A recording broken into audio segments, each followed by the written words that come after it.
first thing we're gonna do for the sauce is we're gonna add our chiles. I'm gonna go old school with this. I'm gonna do my original enchilada meat sauce that I like to prepare.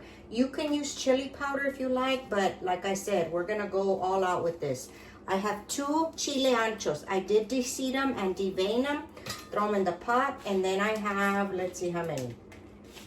4, 5, 6, 8 chile guajillos. I really don't measure this half the time. I just, you know, make it however much I want for that day. And then of course I'm gonna use some and then store the rest. We're gonna add our water. You don't need a whole bunch of water. Okay, and then we are going to add a little bit of salt. We will add some more after it cooks. Grab a spoon here, just a little bit, about a half a teaspoon, and we're gonna put it on the stove. All right, we're gonna get this to boil. And over here I got the pot ready to start frying up my meat. Okay, we're just gonna push this down. This doesn't take long. As soon as it comes up to the boil, you can turn it off and let it steep for a little bit, and just so they can soften up before we blend them. All right, I have a pretty good stock pot here. I have 1 pound of chili meat and 1 pound of hamburger meat. I like to use the mixture because I like the texture. So we're gonna break this up a little bit, and we're gonna let this cook off, and then we're gonna drain all the fat. We're not gonna add any seasoning until after we drain it. In the meantime, we're gonna get our onion, garlic, some bell pepper that we have pre-cut in the freezer. I'm gonna make a video showing y'all how I prepare some vegetables for cooking for prep. All right, so we're gonna let this go, and after it browns, we'll be back. All right, here's our chile. It's already boiling. I'm gonna turn it off and just let it sit there and cool off for us for a good while we finish up the meat. Okay, I'm gonna turn this down. I'm gonna break up the meat to make sure that it mixes up properly as it's rendering out the fat and water. This makes quite a bit, so if you don't want to make so much, you can make half the recipe. I do it like this because, I mean, of course, we eat what we're going to eat for the day, and then I freeze some for later use. I'm always thinking about doubling up my recipes to make to freeze for another day. And then it just goes into the rotation of, you know, food that we have in the freezer for those days that you don't want to cook. Okay, we're going to let this keep cooking. Give it another 15 minutes or so, and then we will drain it. Alrighty, it's been about 20 minutes. I'm going to go ahead and give this a stir. I am going to go ahead and drain the fat and liquid that's in here. Alright, we're going to dump our meat back in there. Nice and lean, or better. Now we are going to add our seasoning to this. So you can hear it's nice and dry at the bottom. Here we go with the seasoning. I have some white onion. These are the ones that I keep in the freezer ready, chopped, ready to go. This is what I use these things for. And then I have a green bell pepper. You're not even going to see this after this is all done. And an orange bell pepper. Whatever bell peppers you like. This is just what I had handy, so that's what I'm going to use. Okay, garlic. I have already minced garlic. I mince my own. We're going to use a tablespoon, maybe a little bit more, because that's a lot of meat. And I'm going to let this sit because, of course, these are frozen. So we're going to get them to, you know, to dissolve in here. We're going to add our salt. This is about 1.5 teaspoons of salt. We'll adjust it as we go and taste it. You always got to be tasting your food. We're going to add some black pepper, fresh ground pepper. And that's about 1 teaspoon. And like I say, you always adjust it to your liking. We're going to add in 1/2 teaspoon of ground comino. Okay, we're going to let that cook down some more while the vegetables dissolve, and I'll be back. All right, these should be, see how easy that dissolved? Did you see that? Look at that. I love this method of preserving veggies. Okay, we're just going to get that stirred in there really nice. And just turn it down. I'm going to turn it down. Let those vegetables cook down for a little bit. And we're going to prepare the chile guajillo and the next step to this recipe. Alrighty, now that our sauce has cooled off, we are going to puree the heck out of it, okay? I am going to add my chiles in there. They're still a little hot, but they're not, you know, piping hot like they were a minute ago. And just be careful what towels you use around this while this is you're pureeing it and stuff, because this will stain your good towels and you don't want that. Your good dish towels I'm referring to. Okay, let me get that last little piece in there. I'm gonna add the water, half the water it seems like. Yeah, about half. We'll start off with half. Okay, we're gonna add a pinch of salt and that is it. All the seasoning for this, besides this, will be in our meat. Okay, I'm gonna turn this on high and let it puree. All right, this should be done. Let's take a look. Yeah, there it is. You see that? It's kind of cloudy today. It's making for bad lighting in here. All right, let me see how thick it is. We don't want it too thick. No, I think this is perfect. Okay, I still see a couple of little chunks in there, so I'm gonna hit it again. Okay, that should be good right there, guys. Just like that, nice and creamy. That's the consistency I like to go for, just like that. If we need to add anything, you can add chicken broth, beef broth. You can add a little bit of water to the meat, but we'll take a look at it as we proceed with the recipe. Okay, all right, this meat is ready to roll. Our next step is I'm gonna add in some flour to this. I'm gonna add about 2 tablespoons of flour. This is gonna be our thickener. You don't want it too thick, but you want a little bit of thickness so that it holds on to the enchiladas and they're not too watery. We're just gonna brown this just a little bit just to get the flour taste out of it and so we don't have any clumps. Okay, that should be good. The next thing we are going to add is our tomato sauce. I don't go straight chile guajillo because I feel like that flavor is just too strong. So you want to cut it down just a little bit by adding the tomato sauce. Okay, so we're going to incorporate that. That was 1 8-ounce can of tomato sauce. Any brand, doesn't matter. Okay, there's one more step to the chile guajillo before we add it into our chili meat, okay? I got a little stock pot and I'm going to add around 3 tablespoons of oil. And we're gonna get that hot. We're gonna get it hot until where you see the little ripply effect. You know that the oil is hot. And then we're gonna add in our puree, our chile guajillo puree. That in itself, when we fry up the sauce, gives it this real deep, intense flavor that, oh my goodness, it's just so delicious. I know that if you do give this a try, you will absolutely love it. Now, you can skip it if you want to, but to get the ultimate effect of that chile guajillo, I really think you need to try this. Okay, we're just letting that get really hot so that when we throw the sauce, it's bubbling and delicious. Guys, here we go with the sauce. Now, here's the trick. You're gonna pour it in a quick hurry. It's pretty hot. And then you're gonna have your lid nearby. So as soon as you throw it, all of it or most of it in there, cover it up so it doesn't splash everywhere. So here we go, but listen to that sizzle. Okay, I'm gonna cover it right away so that I'm not wearing it and it's all over my white kitchen. And it should settle down right away. There it goes. See, there's your trick. Been doing this for a little bit. Okay, now we'll get the rest of this in here. I might add a little bit of that water that we have left over from the chiles to get all this chile guajillo out of there. Okay, there we go. Okay, now we're just gonna whisk it and let it fry up. Some people like to strain the chile. You know, I think it just depends on what I'm making. In this, I don't think it's necessary because the meat is chunky and, you know, there's really not that many skins in the chile sauce that you're gonna notice. Okay, we're gonna let that sit for a few minutes, boiling or bubbling. As soon as it comes to a boil, you're pretty much done.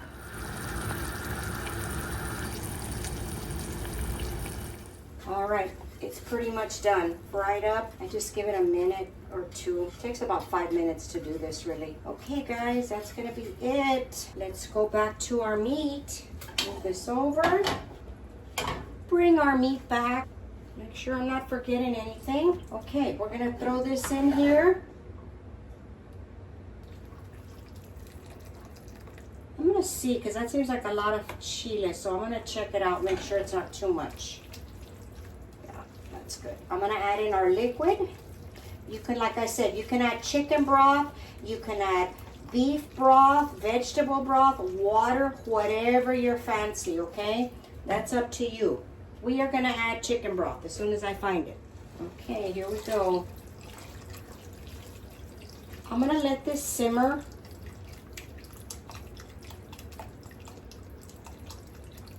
I'm gonna use the whole box. I can't wait to get into this. This is one of my favorite meals. Okay, that's it. Let me check the chile, see if I like the color. Yeah, that pretty much looks like we're done with the chile. The color part of it, I think it's up to you. I am going to taste it at this point. I'm going to check it for salt, pepper, the whole nine, okay? Taste your food. That's what's going to make it so good. Okay, here we go. I'm going to taste the broth. Not so much the meat, but I'm going to taste the broth. Okay, and this is where I know what I'm going to add. The final step that I add to this, or seasoning, I do like to add some chicken bouillon. I love that flavor. I know a lot of people don't like it, but if you don't like it, don't add it. It's your kitchen. And some salt. You gotta taste the food, guys. Make sure your dishes are coming out good. I'm gonna give it a taste again as soon as this comes up to a simmer, and let those seasonings and everything incorporate and marry. Seems a little watery right now, but I am gonna let this simmer on low for about an hour and a half. Yes, an hour and a half. I love for it to just sit and stew on top of the stove. All right, guys, you see how this has come to a simmer? I like to leave it about an hour and a half, maybe even 2 hours. Just depends on what I'm doing that day. If I'm busy, I turn the heat down real low. I just let it sit. I come and check on it every once in a while, make sure nothing is sticking. I turn it down to the lowest level. We forget about it. Well, don't forget about it, but you know, let it go for 2 hours. Believe me, it'll fly by. And I'm gonna turn this down now, and I'm gonna cover it. After this is reduced, I will come back and we will assemble our enchiladas. Alrighty, guys, it's been an hour and a half. I just covered this, lowered the heat all the way, and look at this. Look at this deliciousness. It is ready.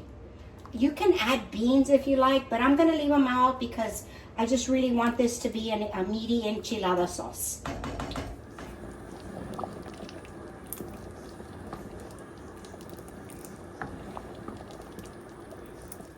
Okay, while I'm waiting for everything else, I'm gonna make some salsita. Done this before on the channel. I will leave a list up in the cards, I will leave a list of them listed down in the description box and up in the eye in the sky over here.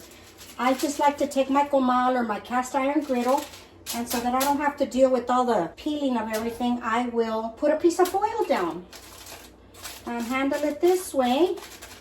And then I will put the chile serranos on a little bit later. I have them washed. Everything's ready to go here. We're just going to let them sit there and roast slowly.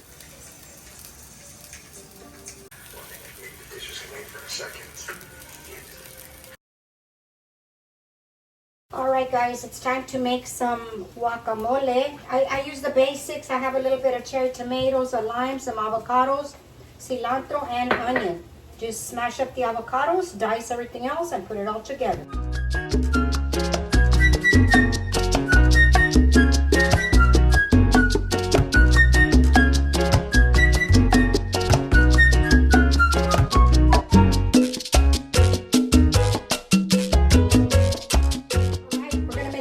I have all the serrano peppers and the tomatoes. I'm going to put in the serranos first.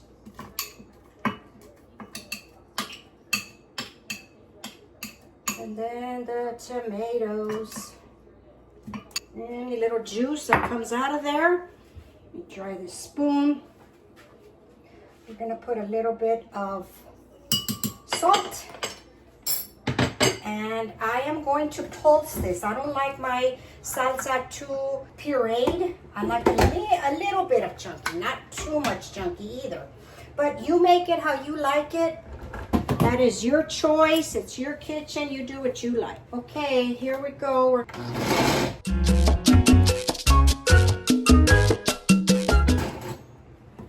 take a look, see what it looks like.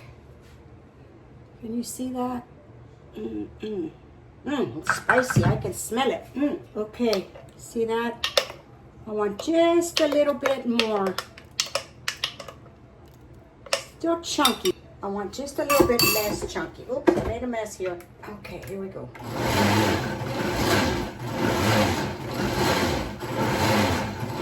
Okay, that should be good right there. I'm gonna use this container. Ooh, spicy. Look at that. Ooh. And here we go. Look at that salsita.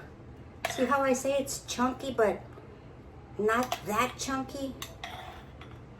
Look at that. If you could only smell this, I'm getting some of the fumes. Okay, let's move on. All right, I'm just gonna get the cheese ready. I like to use my cheese grater. Some of y'all know already, I don't like to buy pre-grated cheese.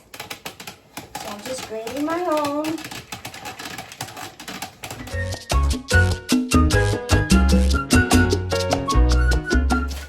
Then I just pop it into my Ziploc bag. Keep going.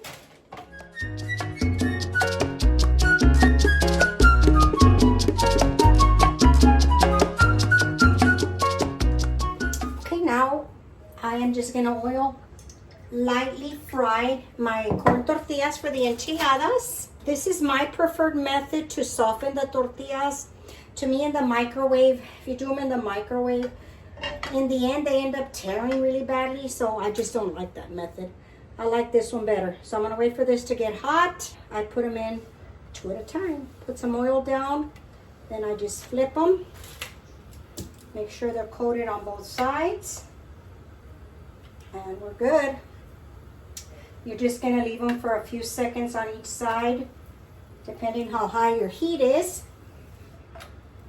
Warm them up and put them on a plate. Keep going. You don't need too much oil, just a little dab. A little dab will do ya.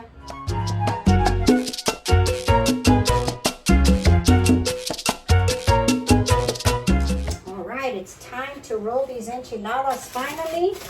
I have my corn tortillas here on the foil just so I can make easy cleanup. I have my grated cheese and I have my diced onion. If you don't like the onion, leave it out. You know, you make them the way you like them. Okay, I'm just gonna add some cheese. A little bit of onion, or a lot of bit of onion, whatever you prefer. Roll them up and start stacking them.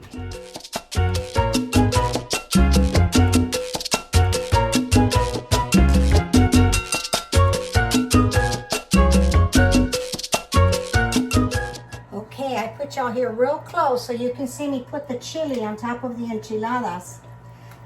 You put, like I say, you put a little or as much as you want. That's totally your call. Look at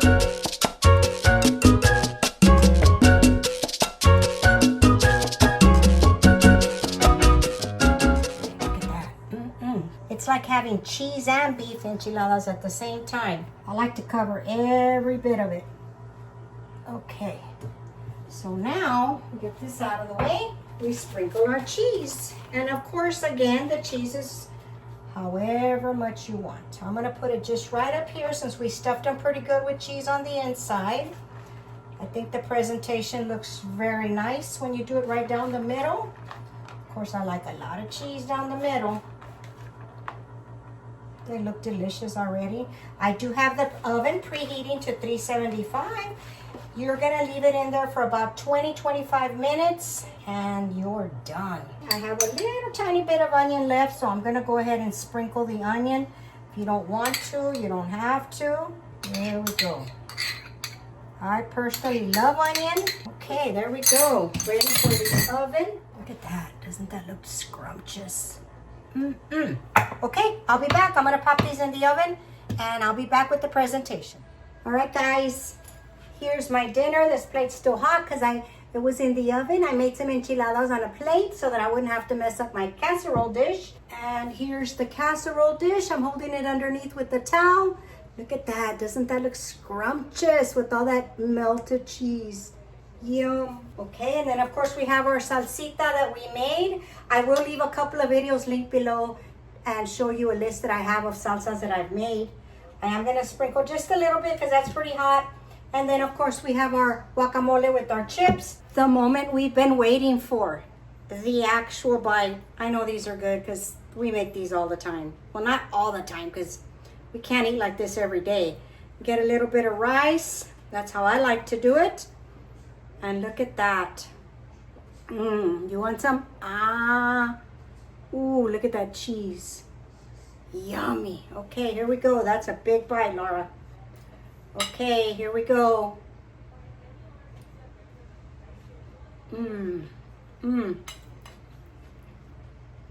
This is exactly what I wanted.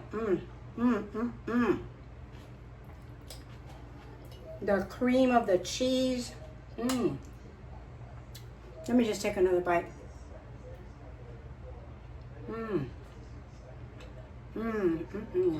What can I say? Oh, guys, you already know this is top-notch enchiladas here. They're so good. This is one thing I will never give up. I don't care what happens. I'm never giving this up. Okay, now that I have your attention, please give this video a thumbs up. Give it a thumbs up. The little thumbs up right there is just right there. I'll show you. Turn on that notification bell and you will be notified every time I upload a new video so you don't miss a video. I will leave a list of the salsas that I have already currently on my channel. I will leave them listed down below. I will leave the recipe to this chili down below as well. And of course, as always, thanks for spending time with me today. I hope you enjoyed it because I really enjoyed making it for you today because I know what I'm having for dinner. So I hope you give it a try. This is bomb diggity. If you want it kid-friendly, leave out the onions, or maybe they like onions, who knows.